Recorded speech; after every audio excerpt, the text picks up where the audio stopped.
New York City, 1930s. The streets hum with jazz, the thick smell of garlic, liquor, and cigarette smoke. Beneath it all, there's something colder, an understanding that some men don't argue, don't threaten. They simply erase. This is a world ruled by power, where survival has rules. Be seen, not heard. Stay loyal, stay quiet. Anna Genovese refused. She was the daughter of Italian immigrants, a woman who loved openly and lived without apology at a time when either could be a death sentence. Tied to one of the most dangerous men in American history, she existed in a world where love came with a cost, and disobedience came with consequences. Still in the shadows of that violence, she built something of her own. A refuge for the unwanted, a life that wasn't supposed to exist. But defiance has a price. And Anna never learned how, or refused to simply disappear. Not for the mob, not for the courts, and not for the man who believed pain could make her obedient. Her world wasn't just dangerous, it was unforgiving. I'm Brittany Ransom, and this is When Killers Get Caught, a podcast where I examine the people, the psychology, and the moments that lead to the most extreme acts of violence, and what happens when that silence finally breaks. This is the story of Anna Genovese, Queen of the Village, outlaw, and the most dangerous kind of woman. One who just couldn't be controlled. Giovannina Anna Patillo was born in 1905 into a world shaped by the old country values of the Italian diaspora. As the eldest child of Agnello Vincenzo Patillo and Concetta Cassini Genovese, her life was governed by l'ordine della famiglia, a strict unwritten code of obligation, loyalty, and hierarchy within Southern Italian families. From a very early age, Anna would understand that family was the central, often exclusive unit of trust. Fathers and husbands were to be obeyed. Cultural preservation wasn't just part of tradition, it was their survival. The code protected identity, enforced loyalty, and upheld your family's reputation at all costs. And within these immigrant enclaves, a woman's primary duty was to her household and her father's honor. While many people would believe that Anna was the sister of mobster David Patillo, the truth is a bit less dramatic. They were cousins. Her immediate world revolved around her siblings, Nicholas, Pietra, Ferdinand, Mario, and then her cousin Carmine, who would move into the family home in 1910, making a very crowded, small Italian household. Now, for an Italian-American girl of that era, the expectations weren't subtle at all. Marriage was never about love. It was strategy, stability, survival. Anna's first step into adulthood defied that system entirely. In the spring of 1924, at 19 years old, she married Gerard Jerry Vernatico. And according to her great niece, Kate Harmon, the union was not looked upon kindly by the Patillos. Vernatico was a man of little means, a baker from Little Italy, who, despite census records listing him as a carpenter, had very little to offer beyond a modest bakery and even more modest financial prospects. Their life together began in an apartment they could barely afford. And then in 1927, the couple had a daughter, Marie, and they moved to a slightly larger tenement on 6th Avenue in Greenwich Village, pressed up against the constant roar of the elevated train. On paper, the 1930 census painted a quiet, conventional life, listing Anna as a housewife. And beneath that image, though, something was starting to shift. This pull between rigid patriarchy and the promise of the American dream was creating a friction within Anna that she just couldn't ignore anymore. She wanted more in her life, and she refused to stay quiet about it. While traditional Italian households of the 1930s expected religious devotion and silent submission, Anna was drawn to something that was not controllable at all: the illicit energy of Prohibition-era Greenwich Village. Court records later revealed that while she was expected to maintain a proper home, Anna was working evenings in the local clubs. That income, small as it was, gave her something very rare: agency. The village offered her a glimpse of another life, one where the rigid boundaries of her upbringing didn't define her. In the clubs, Anna wasn't the daughter or a wife. She was simply herself, but that freedom came at a cost. Her family definitely disapproved, and her husband resented her for making her own money. And the strain in her marriage was becoming impossible to ignore. Then Anna met a man who didn't just exist within power, he built it himself. Vito Genovese, a ruthless and rapidly rising figure in the Luciano crime family. He became fixated on her. What began as attention quickly turned into obsession, and there was just one obstacle standing between Vito and what he really wanted. That obstacle was Gerard Vernotico, the poor, unremarkable baker who held the legal title of being Anna's husband. And on March 16, 1932, that obstacle disappeared. Vernotico was lured to the rooftop at 124 Thompson Street in Manhattan, where he was strangled to death. His body was discovered alongside another man, Antonio Lanzo, and it looked like a clear, calculated professional hit. At the time, there was never any evidence linking Anna to the murder, but what followed definitely raised more questions than answers. 12 days after her husband died, Anna Patillo Vernotico became Anna Genovese. The timing was impossible to ignore. Vito's wife had conveniently died of tuberculosis, and Anna was magically 6 months pregnant with a child that was not Gerard's. There was no mourning, no pause, no pretense of any kind of grief. This wasn't a transition, it was a hostile takeover. And for Vito, this murder was a declaration of his power. He had proven he could take whatever he wanted, territory, influence, even another man's wife. For Anna, it was an escape. In an instant, she was pulled from the instability of being a struggling baker's wife into the upper ranks of organized crime. She didn't just marry a man, she married a system built on violence, loyalty, and control. And that beginning really defined everything that would follow. The marriage? It was volatile, pretty much from the start. The intensity of the affair gave way to something much more dangerous. These were two fundamentally incompatible forces colliding under one roof. Vito wanted obedience, control, old world dominance. What he married was defiance. As Vito rose through the ranks under Lucky Luciano, he consolidated his power and influence. But his home life was becoming increasingly unstable.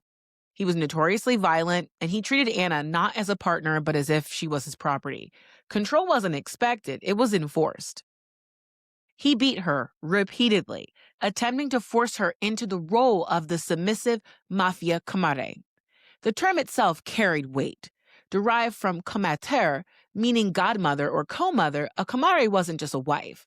She was a silent operator, a facilitator, the keeper of secrets. She managed money, passed messages, and maintained the illusion of domestic order while the violence unfolded out of sight. Anna was expected to stay quiet, stay useful, and stay in her place. She only did part of that. Vito had a big problem with Anna's refusal to disappear in the background.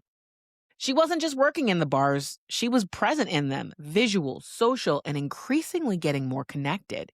To him, this was a humiliation, but to Anna, it was her survival. Her continued presence in the nightlife wasn't recklessness, though. This was straight defiance. And worse, she was building influence in spaces that Vito couldn't fully control. He despised her independence. He distrusted her proximity to the village's bohemian circles. He called her friends degenerates. And yet, Vito just couldn't let her go. He really was obsessed with Anna and becoming increasingly aware that her natural instincts and connections and the ability to navigate this underworld were becoming valuable to his own ambitions. So, divorcing Anna would just be negative for himself. That contradiction turned their home into just something combustible. Anna refused to stop. She refused to shrink. And every late night, every connection, every quiet act of independence added pressure to a situation already primed to explode. The violence escalated, the control tightened, and Anna watched everything. She learned when to speak, when to stay silent, and what to remember. Because one day, She was going to use all of this information. In 1937, Vito Genovese's luck finally starts to run out.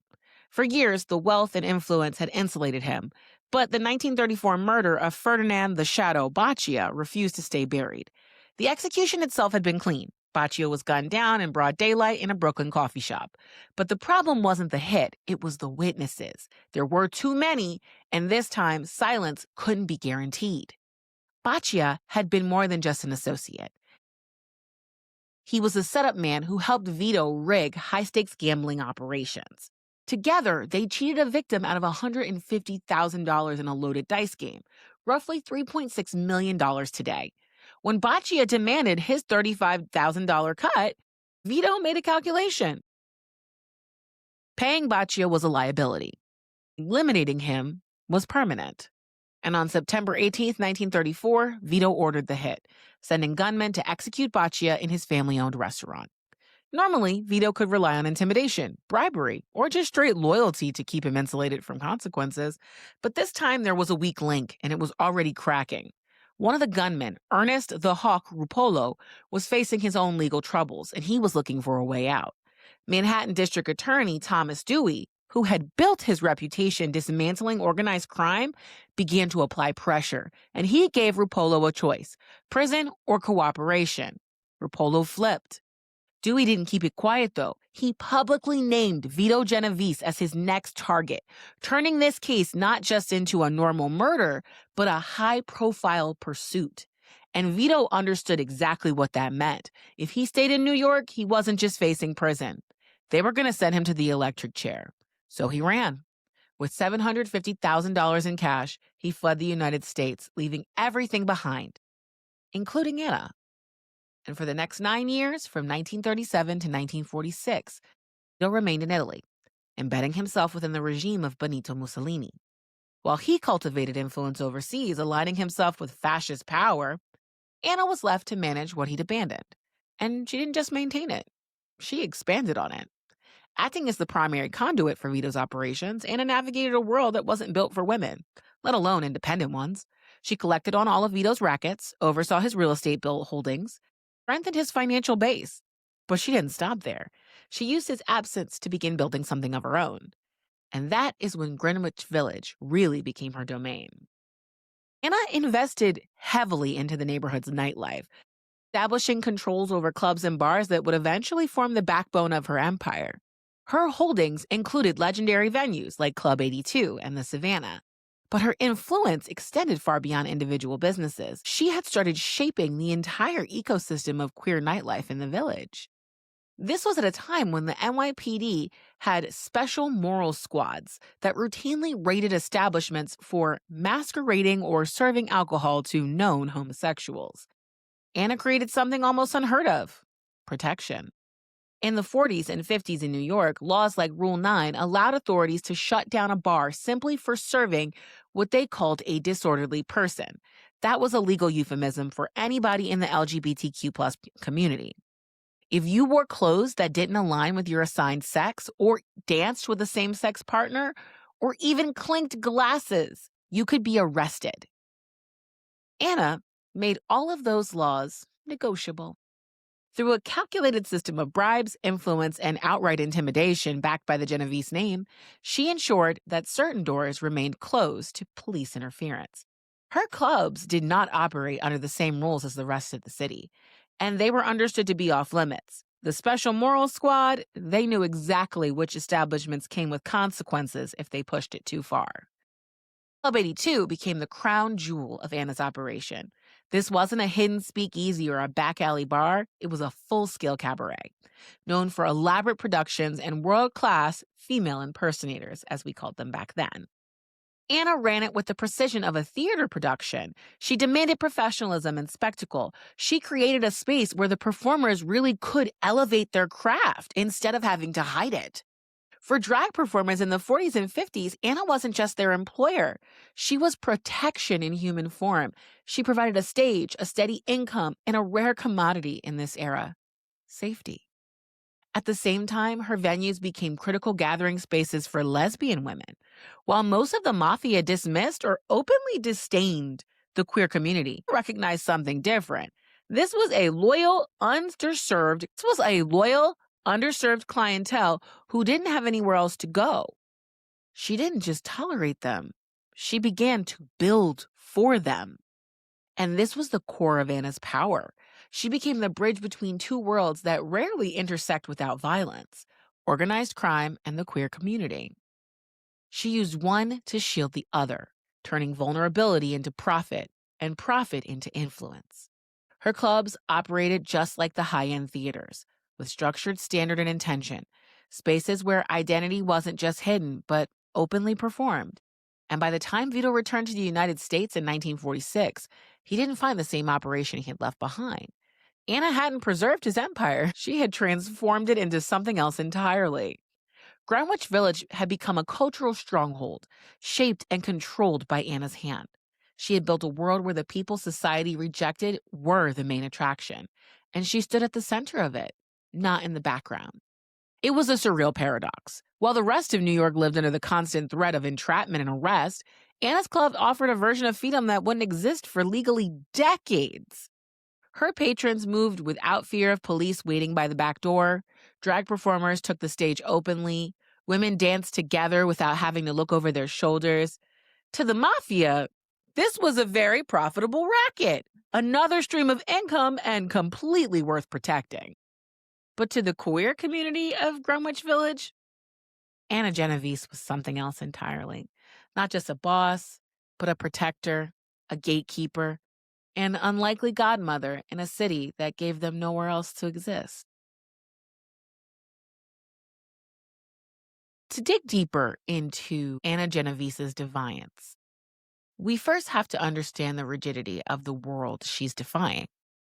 In the 1940s, the American Mafia was hyper-patriarchal, and it was built on two unbreakable pillars: Omertà, the code of silence, and onore, family honor. For a Mafia Don's wife, honor means invisibility. She was expected to exist in the background, devout, obedient, and silence. A presence without a voice. But the problem with this was Anna was just not any of those things. Those 9 years Vito lived in exile in Italy, Anna lived openly on her own terms. And while the language of identity wasn't as defined back then as it is now, Anna made it pretty clear she loved both men and women, and she made absolutely no effort to conceal it.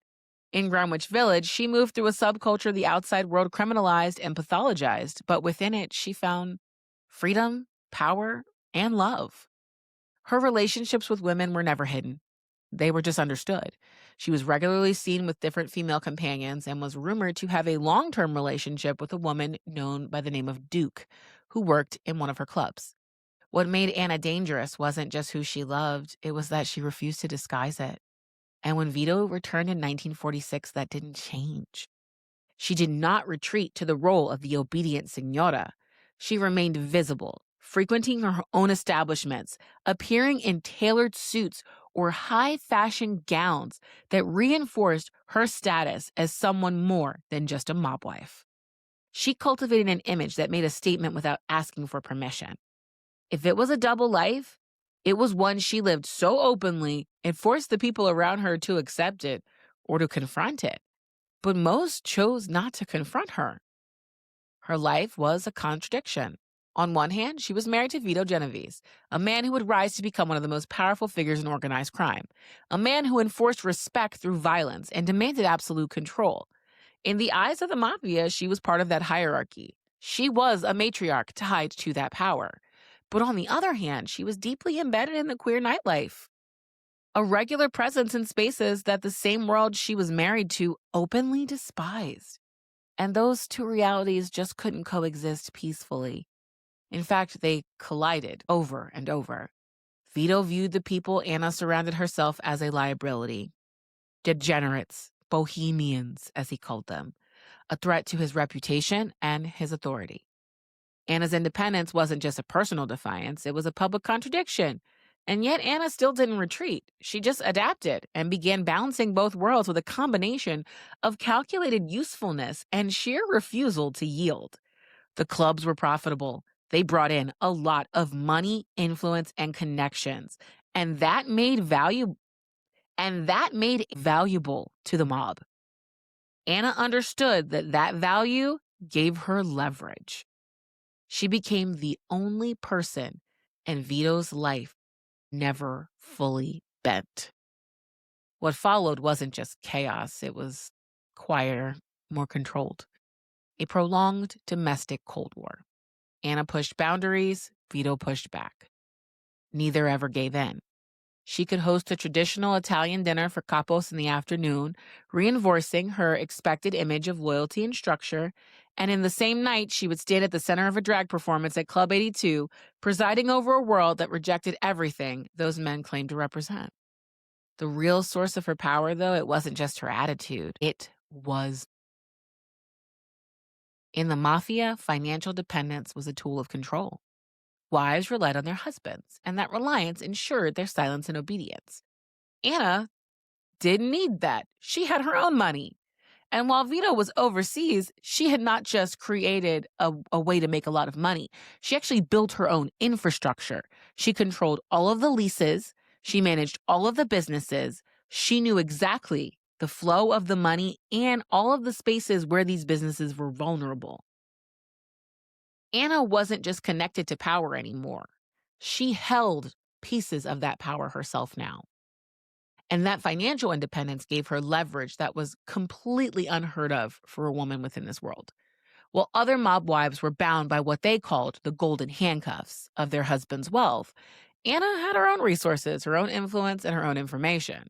And that combination made her dangerous in a way the mafia just wasn't built to handle. Because it meant that when the time came, Anna Genovese could do something almost no one expected a woman in her position to survive. She could walk away. And more than that, she could talk. Vito's return to America in 1946 marked a seismic rupture in the independent life that Anna had built. After years as a fugitive and a brief interlude working as a trusted translator for the U.S. Army in occupied Italy, Vito was extradited to face the Ferdinand Baccia murder charge.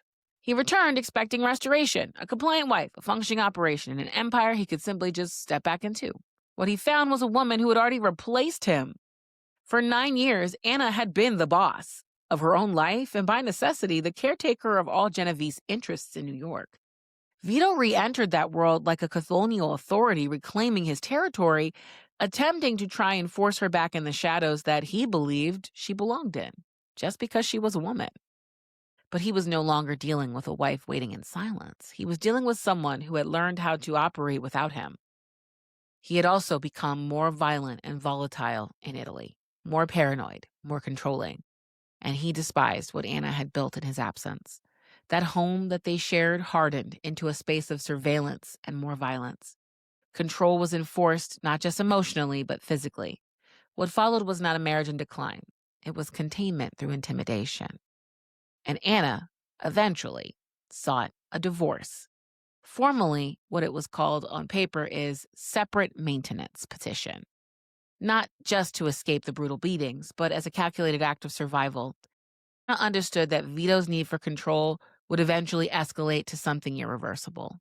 She knew that eventually he would kill her. And in 1953, she filed for divorce. Not just a legal separation, this was an attempt to fully extract herself, both financially and physically, from a system that no longer offered her any safety. She was only demanding freedom, trying to secure the means to keep her businesses alive without Vito's shadow. And in March of 1953, that private rupture became public when Anna Genovese took the stand against her husband. In March 1953, that private rupture became public when Anna Genovese took the stand against her husband in a New Jersey courtroom. In the mafia's hypermasculine hierarchy, Omertà, that code of silence, it was not just expected, it was sacred. Breaking it wasn't just betrayal in a social sense. This was death-level violation. When Anna spoke, she wasn't merely testifying in a divorce case. She was crossing a line that few in that world ever returned from. With remarkable composure, she dismantled the curated image of Vito as a legitimate businessman. Her testimony moved beyond accusation and into accounting. She detailed Vito's actual income streams, exposing a criminal structure that federal agents had spent years trying to figure out. According to Anna's statements, Vito was generating approximately $40,000 a week. That's over $450,000 in today's terms. This was all through narcotics trafficking, illegal gambling operations, and labor rackets. She didn't offer any speculation. Anna provided the structure, the numbers, and specificity that functioned as a blueprint to Vito's empire. The humiliation was total. Within the logic of the honored society, a man who cannot control his wife has already lost status. Vito's authority wasn't just questioned, it was publicly undermined in front of his peers, rivals, and law enforcement. The exposure of his domestic violence and criminal income stripped away the image of command he relied on. Yet the court did not validate Anna in the way she expected. Her request for alimony was denied. The presiding judge described her conduct as meretricious. This was a sharp moral condemnation in the 1950s legal language. It effectively branded her as unworthy of financial protection, and beneath the formal phrasing was a very blunt judgment. She was viewed as sexually and socially improper, and therefore undeserving of support. And within that framework, alimony was reserved only for respectable women, devout wives who upheld conventional expectations, not someone who lived openly outside them. The contradiction was pretty stark. In one breath, Anna had just testified that her husband was a murderer, a narcotics trafficker, and the central figure of an international crime network with ties to fascist power structures. And in the next, the court said, yeah, you don't have any credibility because morally you're a whore. Like, they treated her personal life as more disqualifying than documented violence of a criminal enterprise. In effect, Vito's brutality was weighed against Anna's perceived immorality, and hers was treated as the bigger offense. Still, the consensus of her testimony extended far beyond the courtroom. Anna had effectively supplied the Federal Bureau of Narcotics and the FBI with a working map of all of Vito's operation. By detailing all of his financial flows, his organizational structure, and all of the specific rackets that he was running, she provided the evidentiary framework that investigators needed to move from just suspicion to prosecution. And 6 years later, in 1959, Vito Genovese was convicted on major narcotics charges and sentenced to 15 years in prison. He died behind bars in 9, never regaining his former power. Anna, the woman who broke silence in a world built on it, had not simply ended her marriage. She helped dismantle an empire. Anna walked away from the trial with her head held high. She had been granted the divorce, and for a brief moment the world seemed to hold its breath, waiting for consequences to follow. It never did. Newspapers speculated, whispers spread, and people asked the same question in different forms. Why was Anna still alive? She had exposed one of the most powerful men in New York, and she had done it while living inside the very world he ruled. There are a few theories. The first is that Anna had built something like a black book during Vito's absence. Whether it was written or memorized, she was said to know every politician, judge, and police captain on Vito's payroll. And if anything was to happen to her, that information was allegedly set to be released to the authorities. In effect, she turned herself into a living dead man switch, safe only so long as she remained alive, visible, and silent enough to be controlled. The second theory centers on Vito. By the time Vito made it to prison, he hated Anna, but he never stopped being obsessed with her. In the underworld, it was whispered that she was the only person he could never break, the only one who ever really challenged his authority. Killing her would have been an admission that he had failed to control her. Even from prison, Vito continued ordering high-level hits, including figures like Anthony Strollo, but he never gave the order to eliminate Anna. Some people believed his ego couldn't tolerate the idea of turning her into a martyr. The third theory is a little bit more practical. By the 1950s, Anna was not very isolated. She had built this ecosystem around her: club staff, bouncers, managers, loyal associates, who all felt they owed their livelihoods to her. She had provided them protection and opportunity, and in return, they became her first line of defense. Removing Anna would not have been simple or quiet. Definitely not if they had attempted any sort of attack at any one of her clubs. Pretty much any one of those people who worked for her would have been ready to throw down. The fourth theory expands the scale. Vito's influence from prison was not absolute, and the broader mafia landscape started to shift around the 50s. Families like the Gambinos and the Luccheses had no interest in disabling their own operations over what they considered a politically radioactive murder. Anna was no longer just a mob wife. She was now a known federal witness. Her death would have brought far more attention than anyone wanted directed at them. For all of these reasons, fear, politics, leverage, and instability, Anna Genovese walked away untouched. Anna remains one of the most complex and polarizing figures of this intersection of organized crime and social history. She was not a sanitized hero, nor a traditional victim, but her refusal to remain silent was radical in its own right. In a system designed to absorb control and erase women, she used the mafia's own mechanisms, money, influence, intimidation, to carve out her own autonomy. When she took the stand in 1953, she wasn't simply testifying against her husband. She was breaking from a system that expected endurance in exchange for survival. At the same time, she stands as an unlikely architect of mid-century queer nightlife. Whether driven simply by profit, identity, or both, the outcome was the same. She helped create a protected space in Greenwich Village where drag performers and lesbian women and just queer patrons could exist without being in fear. By leveraging her name, she turned criminal power into unintended sanctuary, decades before Stonewall would bring that world into the public view. She demonstrated that influence doesn't always come from institutions. It can come from someone willing to stand between danger and the people that everyone else has abandoned. After the trial, she continued living in her apartment at 29 Washington Square West before eventually moving to New Jersey in retirement. She outlived Vito by 13 years, dying in a hospital instead of on the streets in the violence that defined so many around her. She remains the only person to publicly dismantle the authority of the boss of all bosses and survive without any retaliation. Unfortunately, it reduced Anna to footnotes. The mob wife, the scandal, the woman who spoke out of turn. But Anna was never a footnote. She was the structure holding the story together. She built sanctuaries in the darkness. She lived openly in a world that punished visibility. She looked into the center of organized power and refused to flinch. And when it was over, she didn't just vanish. She kept living, quietly, on her own terms, as she always had. That kind of endurance is rare. Anna Genovese survived a world designed to erase women like her.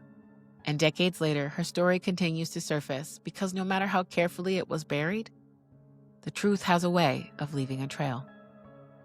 If this episode moved you, please share it. Someone out there needs to hear Anna's story. My name is Brittany Ransom, and this has been another episode of When Killers Get Caught. Until next time, friends, stay curious, stay safe, and never stop asking questions.